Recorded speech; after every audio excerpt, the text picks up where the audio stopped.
ಏನೂ ಗೊತ್ತಿರ್ಲಾರ್ದೆ ಮಾತಾಡಕ್ ಹೋಗ್ಬಾರ್ದು.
ಮನುಷ್ಯನೋ ಹವಿನ್ಯಾಯ ಇಂದಿಯ ತಾನು ಮನುಷ್ಯನೋ ಹವಿನ್ಯಾಯ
ಸಭಾ ಪಂಡಿತರಲ್ಲಿ ಹೌದಾ ಸಹವಿನಯದ ಪ್ರಾರ್ಥನೆ ಹೋಗ್ತಾ ಹೋಗ್ತಾ ನನ್ನಪ್ಪ ಜಟ್ಟಿಂಗರಾಯನ ಜಾತ್ರೆ ಮುಂಚೆ ಸಲುವಾಗಿ ಪರವಾಗಿ 2 ಮೇಳಗಳನ್ನು ಬರಮಾಡಿಕೊಂಡಿರಿ ಹೌದಾ 2 ಮೇಳಿನ ಕಾರ್ಯಕ್ರಮ ಹೆಂಗ ನಡೆದಾವ ಅಂತಕ್ಕಂಥದ್ದು ಈಗಾಗಲೇ ನಿಮಗೆ ಗೊತ್ತಿರ್ತಕ್ಕಂಥ ಮಾತೈತಿ ಎಲ್ಲರಿಗೂ ಗೊತ್ತಾಯ್ತು ಹೌದು ನಮ್ಮ ವಿದ್ಯಾಧರ್ ಸರ್ ಅವರು ಹೇಳಿದ್ರು ಅವರು ಏನ್ ಹೇಳ್ತಾರೆ ಅವರು ವಿಷಯನ್ನ ಇಟ್ಟು ಬೆಳೆಸ್ರಿ ಹೌದಾ ಅಶಬ್ದಗಳನ್ನ ಬಳಸಬೇಡ್ರಿ ಅನ್ನುವಂತ ಮಾತು ಹೇಳಿದ್ರು ಹೌದು ಸಂತೋಷ ಅನಿಸಿತ್ ನಮಗ. ಹೌದೌದು.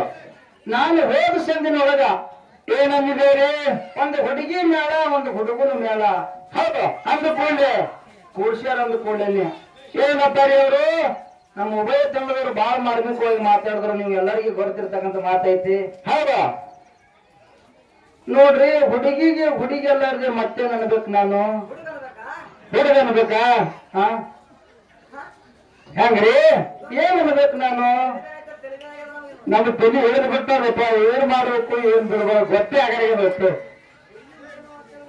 ಇದೇನು ಹುಡುಗ ಹುಡುಗಿ ಅದಕ್ಕೆ ಇದು ಪಿಕ್ಚರ್ ಏನು ಸಿನಿಮಾ ಏನು ಅಪ್ಪಾರಿ ಅವರು? ಹುಡುಗ ಹುಡುಗಿ ಅಷ್ಟೇ ಪಿಕ್ಚರ್ದಾಗ ಇರ್ತಾರೆ ಏನವ್ರು? ಕಾಲೇಜ್ದಾಗ ಇರಲ್ಲ. ಹೌದಾ? ಊರಾಗ ಇರಲ್ಲ, ಜಾತ್ರೆಗಳ ಇರಲ್ಲ. ಯಾನ್ರಿ ನೋಡು, ನಿನಗೆ ತಿಳಿತಿತ್ತಂದ್ರ ಮಾತಾಡು, ತಿಳಿಲಿಲ್ಲ ಅಂದ್ರೆ ಮಾತಾಡಕ್ ಹೋಗಾಡ. ಗೊತ್ತು ನೋಡ್ರಿ, ಹಕ್ಕಿ ಇದ್ದ ಗೂಡಿಗೆ ಕಲ್ಲು ಒಗಿಬಾರ್ದು. ಹೌದಾ? ಮನಸ್ಸಿರ್ಲಾರ್ದ ಹುಡುಗಿಗೆ ಲೈನ್ ಹೊಡಿಬಾರ್ದು. ಹೌದಾ? ಹೌದು. ಹಕ್ಕಿ ಇದ್ದ ಗೂಡಿಗೆ ಕಲ್ಲು ಒಗಿಬಾರ್ದು, ಮನಸ್ಸಿರ್ಲಾರ್ದ ಹುಡುಗಿಗೆ ಲೈನ್ ಹೊಡಿಬಾರ್ದು. ಹೌದು. ಏನು ಗೊತ್ತಿರ್ಲಾರ್ದೆ ಮಾತಾಡಕ್ ಹೋಗ್ಬಾರ್ದು. ಹೌದಾ? ನೀ ಅಂದಂಗ ಹೇಳ್ತೀನಿ ನಾನು. ಹೌದು. ಏನತ್ತೀನಿ ಹಂಗ್ರೆ, ನೀ ಹುಡುಗಿ ಅಂದಿದ ಅಂದ ಬಳಕ ನಿನಗೆ ಎದರ್ಲೆ ಹೊಡಿಬೇಕು ಅಂತ ಅಂದು ಹಾಕಿ. ಹೌದು. ಬಾಯಿ ಅಂದು. ಹೌದು. ಅಂದ್ ಮತ್ತೇನಂದು ಗೊತ್ತದನು, ಏನ್ರಿ ಹುಡ್ಲಿಕ್ ಅನ್ನ ಆಗ್ತಿದೆ ಅಂದು. ಹೌದು. ಮತ್ತ ತಂದಿ ಸತ್ರ ತಾಯಿ ಸತ್ರ ಹಣ್ಣು ಹೊಡಿಬೇಕಂತ ಹೇಳ್ತಾರ. ಮತ್ತ ಅಣ್ಣಿಗೆ ಎದರ್ಲೆ ಹೊಡಿಬೇಕಂತ ಅಂದ ಬಳಕ ನಿನಗೆ ಎದರ್ಲೆ ಹೊಡಿಬೇಕು. ನಿನಗೆ ಎದರ್ಲೆ ಹೊಡಿಬೇಕು. ಹೌದು. ಗಾಡಿಯಾಗ ಹೋಗ್ತ ಅದೇ ಬಿದ್ರು ಬಡಿಗೆ ನೀನೇ ಹೊಡ್ಕೋ. ಬುದ್ಧಿ ಬರ್ತದ ನಿನಗೆ. ಹೌದು. ಏನಂದ್ರೆ ನಾನು ಈಗ ಮನೆ ಒಳಗ ಸಣ್ಣ ಹೆಣ್ಣು ಮಗು ಹೊಡ್ತಂದ್ರ, ಹೌದು, ಮನ್ಯಾಗ ಒಂದು ಸಣ್ಣ ಮಗು ಹೊಡ್ತಂದ್ರ ಕುಮಾರಿ, ಪಾಪು, ಬಂಗಾರ, ಚಿನ್ನೋಟ ಕರೀತಾರ, ಪಟ್ಟಿ ಅಂತ ಕರೀತಾರ. ಹೌದು. ಅದೇ ಹೆಣ್ಣು ಮಗಳು ಪ್ರಾಯಕ್ಕೆ ಬಂದ ಕೂಡಲೇ ಕನ್ಯಾ ಅಂತ ಕರೀತಾರ. ಹೌದು. ಕನ್ಯಾ ನಮ್ಮ ಮನ್ಯಾಗ ಒಂದು ಹುಡುಗಿ ಅದ. ಹೌದು. ಎಲ್ಲೇ ಹುಡುಗಿದ್ರು ನೋಡತ್ ಹೇಳ್ತಾರ ಅವ್ರು. ಹೌದು. ಕನ್ಯಾ ಕನ್ಯೆ ಅಪ್ಪಾರಿನ ಅಪ್ಪಾರಿ ಮನ್ಯಾಗ ಒಂದು ಹುಡುಗಿ ಅದ. ಹೌದು. ಎಲ್ಲಾರ ಒಂದು ಹುಡುಗಿದ್ರು ನೋಡ್ರಿ ಹಿರಿಯರ ಕಿವಿ ಮ್ಯಾಗ ಇರ್ತಾರೋ ಇಲ್ಲೋ? ಇರ್ತಾರೆ. ಮತ್ತೆ ನಿನಗೆ ಅದ್ರಲ್ಲಿ ಏನ್ ಮಾಡ್ಬೇಕು ನಾನು? ನಿನ್ನ ಬಾಯಿ ಅದೋ ಏನು ಬಚ್ಚಲು ಕುಡಿಯೋದು ಮತ್ತವ್ರಿಗೆ ಹೇಳ್ತೀನಿ. ನಿನ್ನ ಗಂಗಾಳದಾಗೆ ಹಂದಿ ಮಕ್ಕೊಂದದ. ಹೌದಾ? ನೋಡು, ನೀನು ನೋಡು, ಎಲ್ಲಾರು ಜೇವೂರು ಚನ್ನಬಸಪ್ಪ ಗೌಡ್ರು, ಹವಿನಾಳ ಚಂದ್ರಮುತ್ತವರು ಈ ಹಾಲು ಮತ ಅಂತಕ್ಕಂಥದ್ದು ಹೊಲ ತಯಾರು ಮಾಡ್ಯಾರ. ಹೌದಾ? ಇಂಗ್ಲೇಶ್ವರ ಸಿರ್ಸೇಲ ಕಾಕ, ಶಿರಡೋಣದ ಮಾಸ್ತರು, ಶನ್ಯಾಳ ಹನುಮಂತ ಗೌಡ್ರು, ಮನವಿ ಮುತ್ಯಾರು, ಬಿಜ್ಜರಿಗೆ ಮುತ್ಯ, ಹೌದಾ, ಸೋಮನಿಂಗ ಮುತ್ಯ, ಯಾರು ಸಂಗಡಿಗೆ ಮುತ್ಯಾರು ಈ ಹಾಲು ಮತ್ತ ಹೊಲಕ್ಕ ನೀರಾವರಿ ಮಾಡಿದ್ರು ಅವರು. ಹೌದು. ಕೆನಾಲ್ ಹಾಯಿಸಿದ್ರು, ಬೋರ್ ಹಾಕಿದ್ರು. ಹೌದು. ನಾನ್ ಏನ್ ಮಾಡ್ಕತ್ತಿದೇವಲ್ಲ, ಇದು ಕಟ್ಟಿ ಬಾಯಿ ತಿರುವುದು ರೊಕ್ಕ ಎಣಸ್ಲಕತ್ತಿದೇವನು. ಅದೇ ಕೆಲಸ ಮಾಡಿ ರೊಕ್ಕ ನನಗ್ ಬುದ್ಧಿ ಹೇಳ್ಕೊ ಬನ್ನಿ. ದೀಕ್ಷಾಂಗಿ ಹೇಳಿದಿ, ನೀ ಅಲ್ಲೇ ಕೇಳ್ಬೇಕಾಗಿತ್ತು. ನಿನ್ನ ಆಳ ಏನ್ ನಾನು? ನೀ ಹೇಳ್ದಂಗ್ ಕೇಳಕ್ ನೀನ್ ಆಳ. ಇವತ್ತು ನನ್ನ ಕೂಡ ನಿನ್ನ ಕೂಡ್ಸ್ಯಾರಂದ್ರ ನೀ ಹುಡುಗಿನಿ. ಹೌದು. ಏನ್ ಮಾಡ್ಕೊತಿ ನೀ ಡಬಲ್ ಗುಡಿಗೆ ಹಾಕ. ನಿನ್ನ ಮುತ್ತೇನ ಗುಡಿಗೆ ಅದ ನನಗ. ನನಗ ನೀ ಟಚ್ ಮಾಡಿ ಅಂದ್ರೆ ನೀನ್ ಜೀವನ ಮಾಡ್ತಿ. ಜೀವನ ಮಾಡೋದ್ ತಾಕತ್ತದ ನಿನಗ. ನಿನಗೆ ಎಷ್ಟು ಗುಂಡಿಗೆ ನೀನೇ ನೋಡ್ಕೊ ಮೊದಲ, ಮತ್ತವ್ರ ಗುಂಡಿಗೆ ನೋಡ್ತಾವ. ಎಂತೆಂತ ಮಾತ್ಮಾರು, ಎಂತೆಂತ ಮಾತ್ಮಾರು ಹಾಡಿ ಹೋಗ್ಯಾರ.